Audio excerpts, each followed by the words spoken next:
Hola, hola, mi nombre es Andrew Smith. Y mi nombre es Daniela Paz. Bienvenidos a un nuevo episodio de Anima Podcast, el podcast que te entiende. Esperamos les sea de gran ayuda. Recuerden seguirnos en nuestras redes sociales, como en Instagram, @animashela, WhatsApp al número 3574-1746 o en Facebook como Anima, Clínica Psicológica.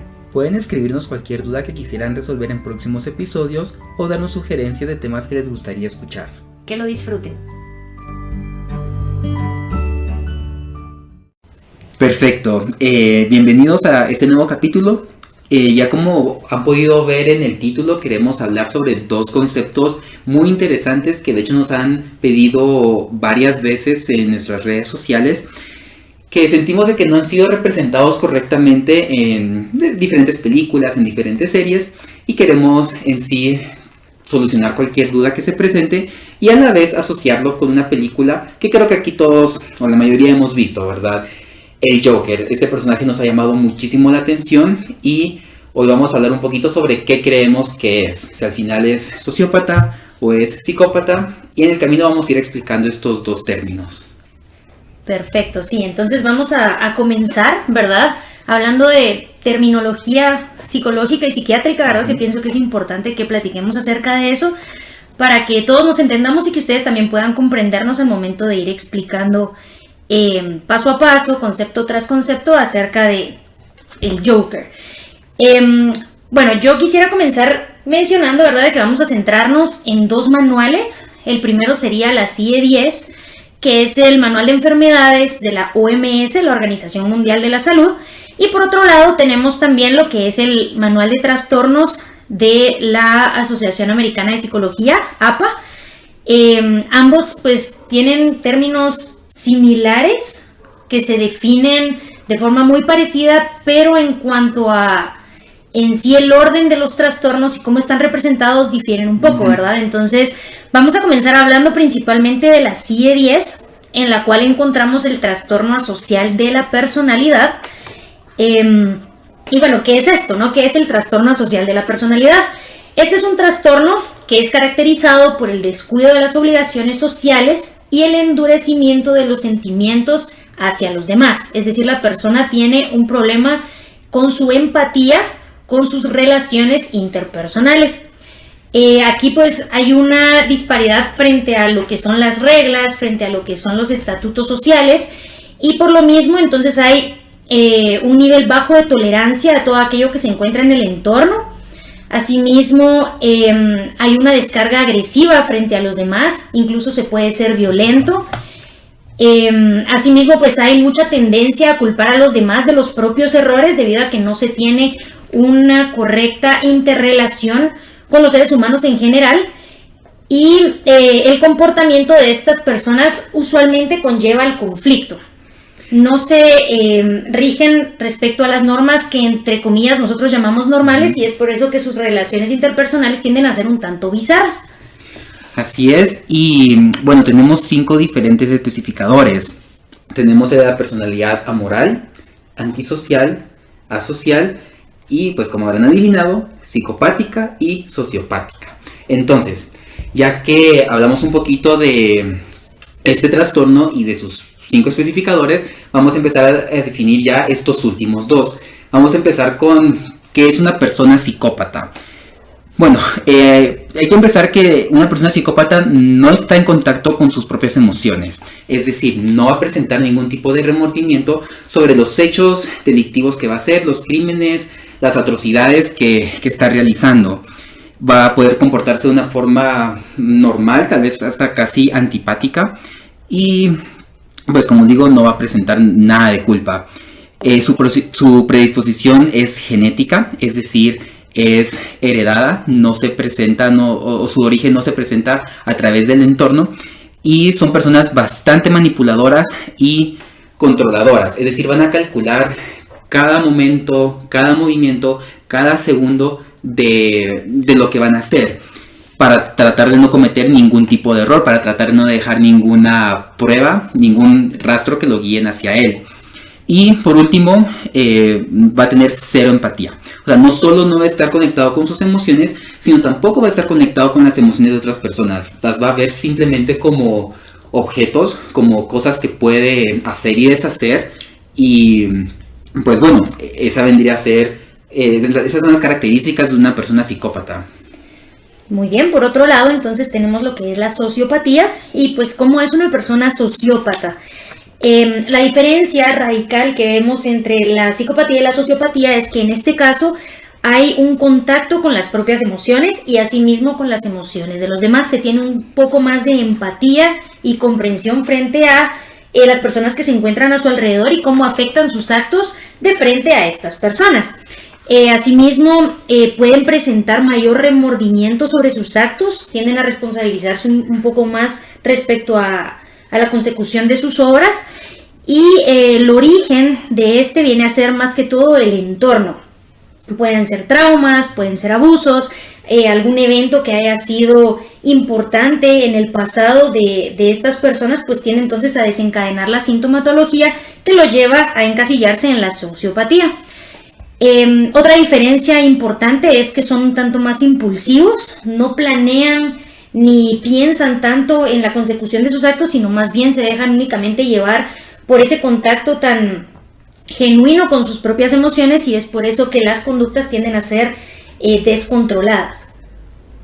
Entonces, pues ya teniendo aquí la diferencia, la definición de ambos, tanto psicopatía como sociopatía, entramos aquí en el debate, ¿no? Nosotros hemos tenido debate entre nosotros mismos incluso sobre, bueno, ¿qué es el Joker entonces? Si conocemos o tratamos de inmiscuirnos un poquito más en su historia de vida, ¿no? Y en los hechos que nos muestra en sí la película. Así es. Claro, está hablando de la película, ¿verdad? Sí, y de hecho así surgió, o así armamos la idea de este podcast, porque al principio queríamos solo definir qué era psicopatía, sociopatía, y decir, al final el Joker es esto. Pero después de ver la película, hacer nuestras anotaciones, nos dimos cuenta que pues diferíamos un poco, que nos costaba realmente identificar en cuál de los dos entraba, porque cumple un poquito de ambos. Entonces, bueno, yo sí me inclino un poquito más a que podría ser un sociópata. Porque digo esto, vemos que al principio, cuando él está en el tren y mata a los 3 chicos, les dispara, presenta remordimiento en ese ratito. Sale corriendo por las escaleras, entra al baño, se ve al espejo y empieza a sentirse mal, ¿verdad? Empieza a tener contacto con sus emociones, ¿verdad? No se presenta completamente antipático. Y pues bueno, claro, vemos de que esta acción fue completamente impulsiva, no lo planeó y se nota que no lo planeó, fue algo que surgió en ese momento porque estaban molestando a una chica, después le empiezan a molestar a él y nada más descarga su enojo. Y bueno, y el origen, ¿verdad? Hablábamos de que una persona sociópata va a presentar su origen desde el entorno y vemos de que el Joker presentó varios traumas desde que era chiquito. Su mamá y el novio de su mamá lo golpeaban, lo tenían amarrado a un radiador. Y pues bueno, eso desde pequeño. Y vemos que en el transcurso de su vida adulta también presenta momentos bastante humillantes, bastante traumáticos. Al principio cuando está con su cartel y se lo roban una pandilla de jóvenes, digamos así, y lo golpean. Entonces, en sí son hechos que, aunque suenen pequeños, se van acumulando hasta que pues uno termina explotando, ¿verdad? Eso, no sé qué quisieras comentar tú. Bueno, realmente, pues sí, me encuentro de acuerdo con lo que tú decís, ¿no? Porque realmente es muy acertado, más que todo cuando hablamos del origen, ¿verdad? Porque hay mucho trauma, hay mucho abuso. Hay muchas situaciones muy, muy duras, muy fuertes en su pasado, ¿verdad? Pero hay un punto importante en el que yo pienso y es que él, desde que nosotros lo conocemos, cuando nos lo presentan en la película, nos damos cuenta que está bajo un montón de efectos de medicamentos, múltiples medicamentos. Él toma muchas pastillas, ¿no?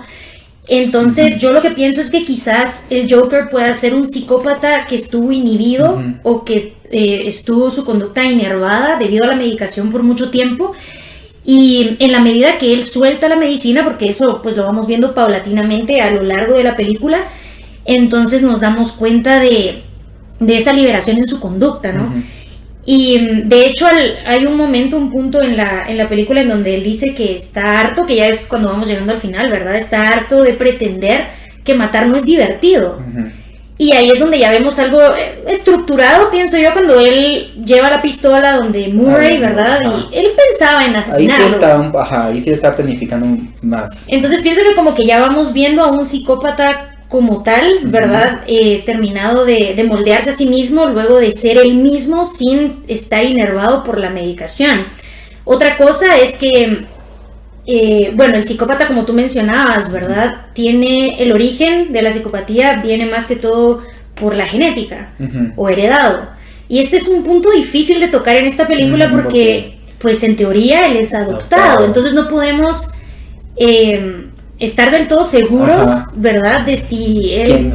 ¿Quiénes son sus papás y cómo eran? Exactamente, porque bueno, conocemos a Penny Fleck, ¿verdad? Que claro, ella era una enferma mental. Ujú. Pero entonces también se pone en duda cuando nos enteramos que en teoría él es adoptado. Ujú. Y recuerdo que me decías, Sí. bueno, ¿y qué pasa si en Sí, realidad... al final Thomas Wayne encubrió todo porque sabemos de que al final tenía un montón de dinero y tal vez dijo, bueno, voy a utilizar mis influencias para encubrir de que él es pues realmente mi hijo y que realmente es hijo de ella y que pues todo se lo imaginó, ¿verdad? Pero como dices, al final eso es algo, bueno, al final es una teoría mía, pero independientemente de que esa teoría no, lo que lanza la película, lo que nos indica es que al final es adoptado, ¿verdad? Es como que vamos a trabajar con lo que con las pruebas físicas, digámoslo así, ¿verdad? Entonces, sí, puede ser de que su origen nunca lo conozcamos, ya que es un niño adoptado. Claro. Igual sí. y sí puede ser que muchos de la información que tenemos se redirija un tanto más a la sociopatía, ¿verdad? Ujú. Como te decía, se centra mucho más en el abandono, ¿verdad? Ujú. Porque al final la adopción significa un abandono, desde ahí empezamos ya con trauma. Así es. Tenemos que sus primeros contactos relacionales fueron de rechazo, Ujú. estuvo encerrado, estuvo aislado, fue abusado. Ujú. Entonces, bueno, sí, hay muchísimas cuestiones que pueden indicarnos que es sociópata. Lo que sí siento que no está del todo claro es el remordimiento. Yo siento que no lo tiene como tal. ¿Por qué? O sea, él no se siente mal después de matar a las personas. Es lo que te decía, que hasta el último dice así como matar es divertido, porque sigo pretendiendo que no lo es. Entonces no hay como un contacto empático con los demás, ¿no? Más que la primera vez, porque creo que es un shock matar a una persona. Pero más allá de eso, no es como que él se arrepienta.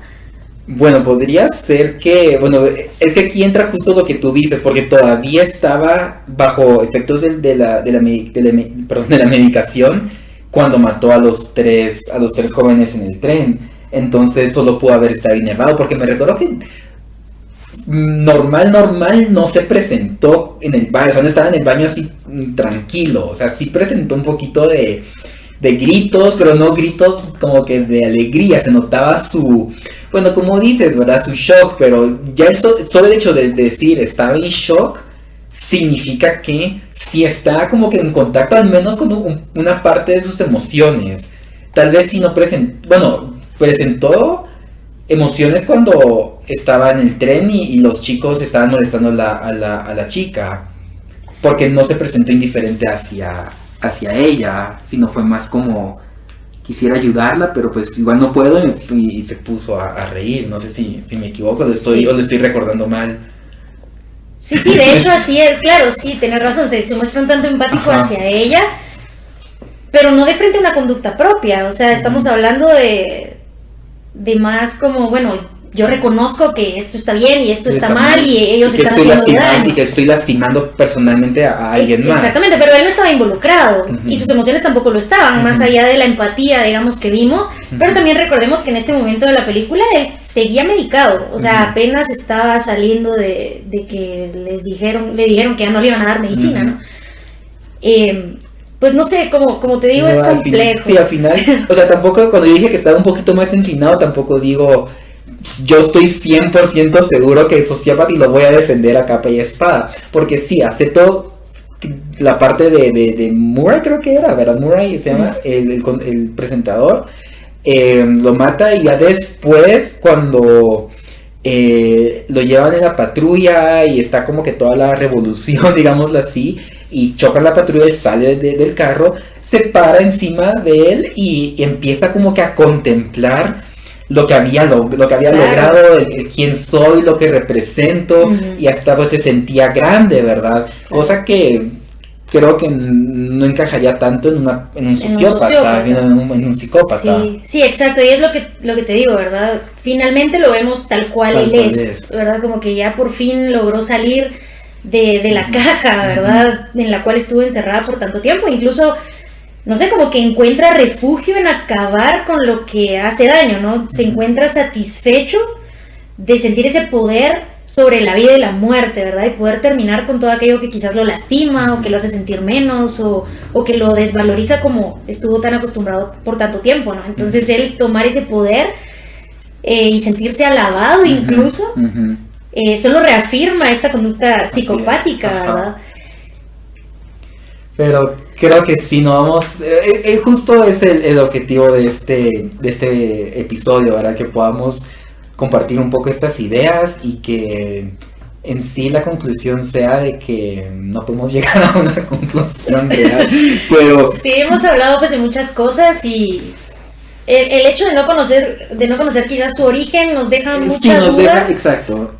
Porque realmente en la psicología, ¿verdad? En general es muy importante de dónde vengo, mi familia, mis padres, todo eso, ¿no? ¿Cuál era su percepción antes de mi nacimiento? Exactamente, que realmente digamos que si fuese adoptado, entonces la única información que tenemos es que no fue deseado, porque no hacen adopción a un hijo que querés, ¿verdad? O no había posibilidades para mantenerlo, Sí, en sí de que no estaba en un ambiente estable, o sea, si al final está adoptado sabemos de que no había estabilidad, exacto, pero sí es muy ambiguo, ¿no? Entonces... Es muy interesante, porque realmente hablar de psicopatía, sociopatía es muy amplio, es muy interesante conocer las diferencias, creo que ese es el punto del podcast, más allá de pelearnos. Exacto, más que definir, conocer las diferencias y ver de que este personaje realmente entra en como que podría entrar en ambos, ¿verdad? O sea, no se define exactamente al 100% en uno, entonces, pues esto, ¿verdad? Solo discutir las diferencias, sí, ¿no? Y que incluso buscando en internet sale así como en una página te dicen es psicópata y en otra te dicen es sociópata. Entonces la idea era estudiarlo y pues que ustedes también puedan interesarse y decirnos qué piensan, ¿no? Entonces para eso, solo saben de que en nuestras redes sociales, en Instagram pueden escribirnos en nuestra cajita de comentarios que va a estar en nuestras historias, en nuestros highlights. ¿Qué creen ustedes? Nos gustaría que incluso nos explicaran por qué, o también en la cajita de respuesta y en Spotify. Pero perfecto, entonces podemos cerrar más o menos este tema, porque de hecho tenemos otra pequeña opción, ¿verdad? Sí, bueno, igual y eso quizás lo vamos a ir mencionando luego, ¿verdad? Más que todo un enfoque médico, más allá de psicológico, como nosotros lo hacemos. Pero antes de entrar a eso, pues me gustaría que habláramos ahora de la clasificación diagnóstica según el DSM. Como les decía, vamos a hablar de la CIE, que es de la OMS, y del DSM. En el DSM no se encuentra la sociopatía ni la psicopatía, sino solamente se habla del trastorno antisocial de la personalidad. Entonces sí me gustaría pues que platicáramos un poco acerca de esto. En la CIE el antisocial es un especificador nada más. En cambio en el DSM es un trastorno de la personalidad como tal, hecho y derecho, ¿verdad? Y de hecho es importante mencionar esto debido a que muchas personas en nuestra sociedad, que viven alrededor de nosotros, utilizan muy mal el término. Exacto, sí. Ser antisocial no es como comúnmente lo decimos, ¿verdad? De ay, eres antisocial porque no quieres salir. No quieres venir con nosotros mañana en la noche porque eres un antisocial. Y no, créanos que no se parecen en nada. Sí, exactamente. Una persona antisocial pues es completamente distinta a lo que nosotros, o bueno, las personas en general quieren dar a entender, la connotación que le dan. De hecho, la palabra correcta para eso es asocial. Una persona asocial es una persona que no le gusta relacionarse, que es un tanto más introvertida, un tanto más inhibida, ¿verdad? que va más hacia lo intrapersonal que lo interpersonal, ¿verdad? Pero aquí nos vamos a centrar en antisocial porque estamos hablando del Joker, ¿verdad? ¿Y qué es entonces un trastorno de la personalidad antisocial? Este pues es un patrón de inatención y vulneración de los derechos de los demás. Es una persona que no respeta las normas ni las reglas que impone la sociedad, que pasa por encima de ellas y que no siente del todo remordimiento o culpa o responsabilidad de frente a lo que hace, ¿verdad? A lo que desempeña. Entonces, bueno, principalmente el principal criterio de este trastorno es eso, ¿verdad? El incumplimiento de las normas sociales, comportamientos ilegales incluso. Aquí hay como que ciertas conductas que pueden llevar incluso a la detención. Aquí hablamos mucho de delincuencia, ¿verdad? Una persona que roba, una persona que vulnera los derechos de otros, una persona que quema una casa, por ejemplo, una persona que rompe o arruina lo que tiene a su alrededor, tiende a ser una persona antisocial, pues no se rige a la normativa de lo que es correcto. Por otro lado, también tenemos que tienen un patrón de engaño, ¿verdad? Como mentir repetidamente o incluso utilizar un nombre que no es el propio para no cargar con la culpa de lo que hacen y que esto, pues claro, les produce un provecho o un placer personal. Un alter ego, ¿verdad? Exactamente, como el Joker, exactamente. Por otro lado tenemos que son personas totalmente impulsivas y habitualmente pues fracasan en hacer un plan del todo estructurado, digamos, sino tienden a ser impulsivos con sus actos. Así es, dentro de las características también podemos mencionar irritabilidad y agresividad que se manifiestan por peleas o agresiones físicas repetidas. Creo que también podemos ver en este personaje que más adelante, durante la película, igual presentaba bastantes acciones agresivas hacia sus excompañeros del trabajo, Murray, y después la sociedad en sí. Entonces son personas que en sí no pueden mantener una actitud en paz, tranquila, ante sus compañeros, ante personas fuera de él, ¿verdad? También se presenta esa tensión imprudente de la seguridad propia o de los demás. ¿Qué significa esto? Que no me va a importar cuántas personas lastime o si me estoy lastimando a mí mismo, yo voy a hacer la acción que considere, o sea, que yo quiera hacer en ese momento, ¿verdad? Sin pensar en las posibles consecuencias. También tenemos la irresponsabilidad constante que se manifiesta por la incapacidad repetida de mantener un comportamiento laboral coherente o cumplir con las obligaciones económicas. Es decir, no pueden seguir algún tipo de rutina, ya sea en estudios, en trabajo, les cuesta mantener ese orden en su vida, horarios, tienden a ser un poquito, impulsivos con sus acciones. Entonces, si en una dicen no quiero ir a trabajar hoy, a pesar de que lleve como 3 días sin ir, pues simplemente va a decir no quiero, ¿verdad? Y como les decía en la característica pasada, no van a estar pensando en las consecuencias que van a tener dichas acciones. Y por último, dentro de estas características también tenemos la ausencia de remordimiento, que se manifiesta con indiferencia o racionalización del hecho de haber herido, maltratado o robado a alguien. Justo lo que tú decías, ¿verdad? Conductas delictivas, robar, dañar, romper, incluso podemos ya hablar de asesinar, ¿verdad? Sin ningún tipo de culpa. Exactamente, entonces son estas como las características y podemos darnos cuenta de que el Joker pues cumple casi todas.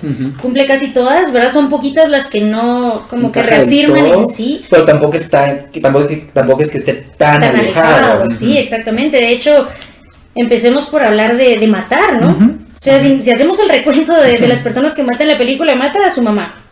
Se entiende que mata a la chavita del apartamento, a la negrita, ¿verdad? Que aparece que en teoría es su pareja en la mayor parte de la película. Final, ¿no? Asimismo, pues mata a Murray, a su compañero de trabajo, su ex compañero de trabajo. Y a los 3 jóvenes del tren.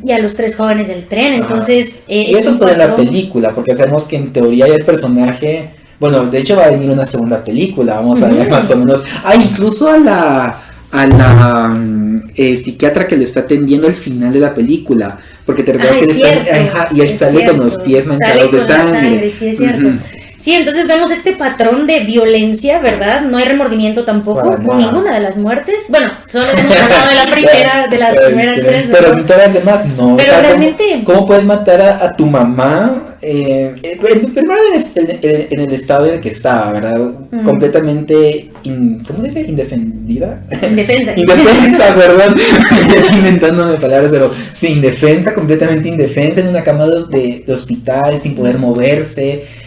Y la mata así nada más, ¿verdad? Solo porque se entera que al final es adoptado. O cuando entra en razón y se da cuenta de lo que realmente pasó con esta chica a quien él consideró su pareja.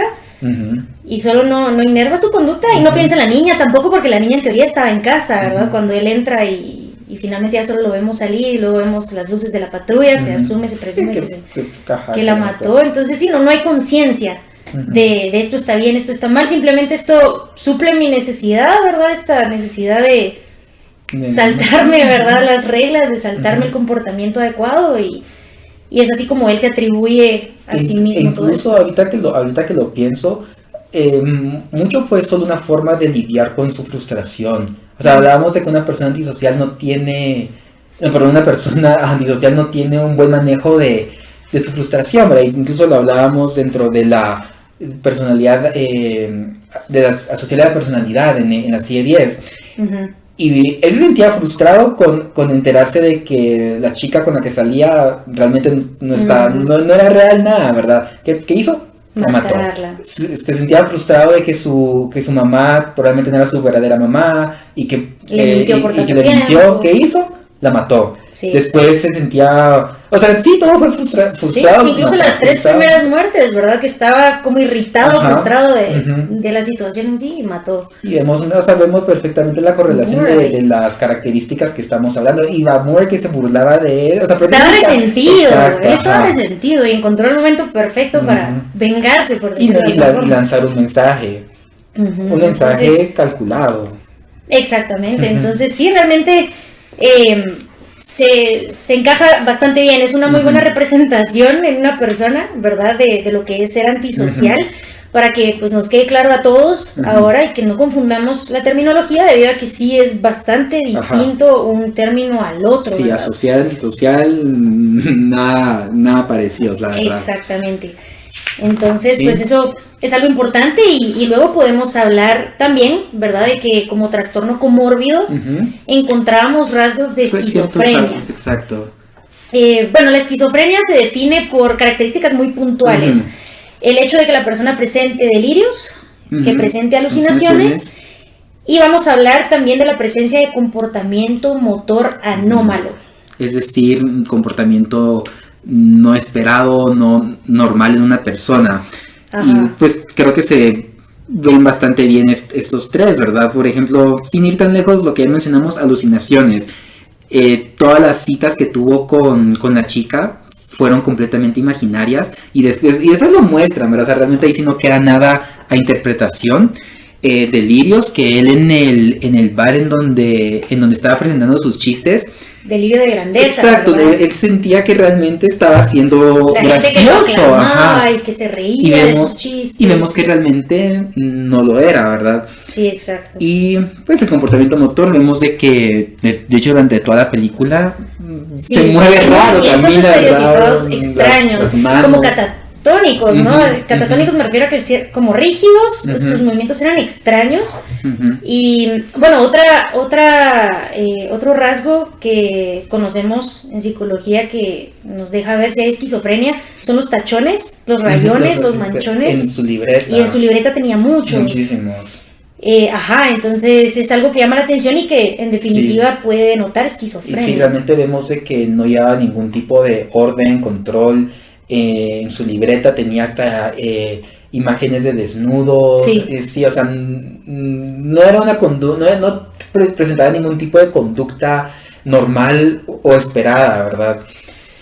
Pero sí, eso. Entonces, ya más o menos para ir cerrando, creo que vamos a hablar un poquito de lo que es su risa característica. Sí, realmente sabemos que el Joker no es el Joker sin su risa.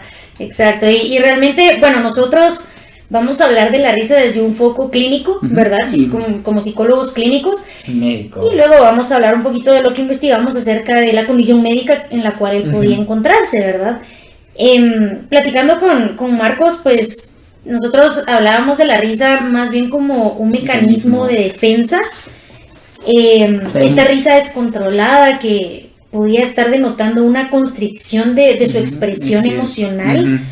Esta represión, ¿verdad? Lo lleva a somatizar, de que su cuerpo realmente quiere expresarse de cierta forma y entonces viene el descontrol en la risa, ¿verdad? Es una somatización un tanto golpeada porque es muy bizarro, pero es la forma que su cuerpo encontró de finalmente liberar. Exacto. Y es más también como una forma en la que el cuerpo, la parte emocional de la mente, pide ayuda, ¿verdad? Necesito liberar, necesito expresar, necesito por fin sacar todo, ¿verdad? Y él reprimía muchísimo, incluso gran parte de su pasado, porque él no se recordaba para nada de los traumas que vivió. Y sabemos de que eventos como esos, de que me amarraban a un radiador, creo yo que, digamos, que una persona lo podría recordar fácilmente, ¿verdad? Y decir, yo cuando era niño me pasaba esto y esto, me hacían estas otras cosas, pero al parecer él no, o sea, él se mostró en shock cuando leyó ese expediente y se dio cuenta de todo lo que había sufrido y que pues por ende lo reprimió. Entonces vemos que claramente la risa podría ser como dices, un mecanismo de defensa. Sí, exacto, y bueno, es importante que definamos qué es un mecanismo de defensa, ¿verdad? Nuestra mente, nuestra psique busca el hecho de cuidarnos o resguardarnos del miedo y de la ansiedad y de emociones aversivas en general, y entonces como que genera una especie de tela o de pared, de barrera, exactamente, que no permite que esta afección pase y que nos dañe, ¿verdad? Y esto solo provoca que no nos enfrentemos. Exacto, a ese hecho, a esa emoción. Estos hechos aversivos que al final es mejor enfrentarlos para gestionarlos y darles resolución en vez de inervarlos. Así es, al final produce conductas no del todo óptimas, ¿verdad? Por ejemplo, ya vendría a ser la negación, vendría a ser la represión. Exacto, entonces, y realmente ya no estás actuando de una buena forma, ¿verdad? De una forma óptima para tu estabilidad. Sí. Realmente se diría que un mecanismo de defensa es una herramienta, pero es una herramienta digamos que doble filo, ¿verdad? Te ayuda en ese ratito, pero a la larga va a empeorar en tus relaciones sociales, va a empeorar en la forma en que ya en tu autopercepción, en tu percepción de la realidad en sí. Exactamente, entonces sí, en este caso pues vemos mucha represión, él reprimía muchísimo y tampoco se le daba permiso, no solo por las normas sociales, sino la medicación, de expresar sus emociones, ¿verdad? De cómo me siento, de qué pienso, y esto lo llevó al final a estallar, ¿verdad? Lo llevó a explotar de la peor forma posible. Sí. Pero entonces es esto la risa, ¿verdad? Yo así lo veía como un pequeño escape, una forma de que mi cuerpo expulse todo esto que estoy reprimiendo. Y sí, era totalmente extraño, ¿verdad? Bizarro, como decíamos, pero era como su vía. Exacto. Ahora bien, ¿verdad? Ya investigando un poquito más, porque claro, no somos médicos, ¿verdad? También nos dimos cuenta que claro, podía haber también una afección neurológica, ¿verdad? Y encontramos una afección concreta que puede definir los síntomas que vemos representados en el Joker, y a esta afección se le denomina afección pseudovulvar. Esta afección se da debido a lesiones cráneoencefálicas, y como sabemos, pues él tuvo lesiones cráneoencefálicas, ¿verdad? Cuando era niño. Entonces, ¿cómo la definimos, verdad? Es importante que la definamos para también conocer un poquito acerca de esto. Esto se define como la presencia de una expresión emocional exagerada, inapropiada en relación con el contexto. Asimismo, es una desproporción de la expresión emocional, estallidos y exacerbaciones que pueden causar vergüenza, ansiedad o depresión. Así es, también algo que se presenta son risas o llantos involuntarios, inconfortables y estereotipados que pueden durar hasta el agotamiento. Y pues claro, creo que aquí esta última característica es lo que termina de definir bien y de anclar lo que veníamos hablando en este tema, la risa involuntaria hasta el agotamiento. Y creo que lo vemos perfectamente en la parte del tren, que él ahí no podía parar, porque todavía al principio cuando estaba en el bus jugando con el niño y se empieza a reír, como que no se vio que ha sido tan prolongado, pero en el tren era como que no podía y no podía y no podía y vio que le estaban amenazando y pues simplemente no podía parar, ¿verdad? Entonces, perfecto, creo que vemos aquí la perfecta relación también desde la parte médica, la parte biológica. Sí, que también es importante, ¿verdad? Ver el otro enfoque. Y pues bueno, realmente hemos platicado de muchas cosas que definen al personaje, que lo caracterizan y que finalmente lo engloban en un montón como de presentaciones comórbidas, de trastornos y cuestiones muy interesantes, porque lo son. La verdad es que sí. Pero entonces dejamos abierta la pregunta, ¿verdad? ¿Ustedes qué creen? Para que ustedes también nos digan, ¿no? ¿Qué piensan? ¿Cuál es su opinión? Y nos gustaría que, como les mencionaba anteriormente, que dentro de nuestros highlights en Instagram pueden encontrar ahí la parte de podcast, meterse ahí, buscar específicamente y escribirnos en la cajita de comentarios qué creen que es y el por qué. Creo que eso es lo que más nos interesaría, el por qué. Queremos saber su interpretación, si lograron como que cambiar de idea a través de nuestros comentarios. Y pues también en Spotify, ahí abajito van a encontrar también la pregunta y el espacio para responder. Perfecto, entonces ha sido un gusto compartir con ustedes. Esperamos su participación en este podcast y nos vemos a la próxima. Bye.